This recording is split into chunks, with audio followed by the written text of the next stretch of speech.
Welcome to the Richard D. Dobbins Institute of Ministries IPC Plus Counselor Training Program. In this installment of the Foundations of Life series, Dr. Dobbins defines a broad context on which you can base your counseling ministry. Join us now for Lesson 103, The Healing of the Mind. Greetings, friend. I'm delighted to have you back in the IPC Plus classroom.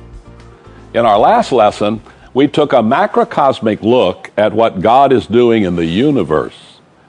In this lesson, we will take a microscopic view of what God is doing in the mental activity of His children. We will be talking about the difference between the mind and the brain. I'm sure you'll find the practical definitions of sin and eternal life you will be exposed to in this lesson very helpful in making the supernatural practical for those who look to you for hope and healing. So why don't you download your outline and turn on the lecture? Adam was made of the dust of the earth and brought to life by the breath of God. This is what makes human beings unique among all other creatures, the breath of God. It reveals both our genius and our dilemma because we are both spirit and matter. All other creatures lack this divine dimension. They are defined by their nature. Their choices are determined by their instincts. On the other hand, the choices of human beings are not determined by our instincts. They are determined by a person's will. You see the role of the will in human behavior clearly demonstrated by the way Adam carried out God's assignment to name all the other creatures on earth. Adam's creativity, his will, and his ability to choose are obvious in this exercise of freedom. By embracing the names Adam gave the animals, God demonstrated His pleasure in the way Adam used his freedom and his creativity in responding to this challenge.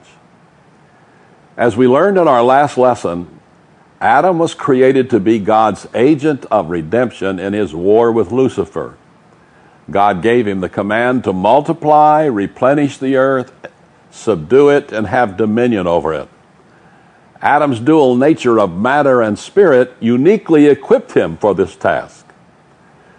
God designed Adam and Eve sexually so that through the passionate power of their love for Him and each other, they could multiply and physically occupy this planet with their offspring.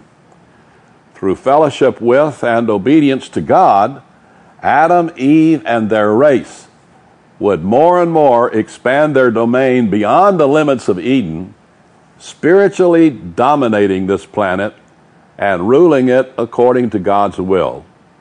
This was God's plan. But by a deliberate act of his own will, Adam disobeyed God, yielded to Satan's temptation, destroyed this plan, and made tragic casualties of his race in the universal battle between God and Lucifer for control of this planet.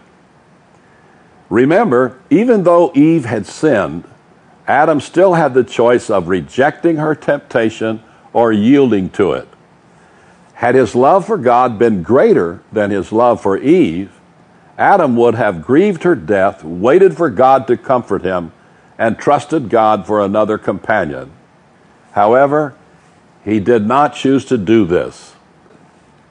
Instead, he deliberately chose to participate in Eve's act of disobedience. This makes Adam's sin very different from Eve's. God Himself told Adam not to eat of the fruit of the forbidden tree. Eve only heard this restriction from Adam. So Eve was truly deceived by Satan.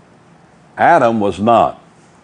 Simply put, even though Adam knew what God had told him, he chose to disregard it because he loved Eve more than he loved God. This was his sin. Had he loved God more than he loved Eve, he would have refused her temptation to eat the fruit from the forbidden tree. However, he chose to obey her and disobey God.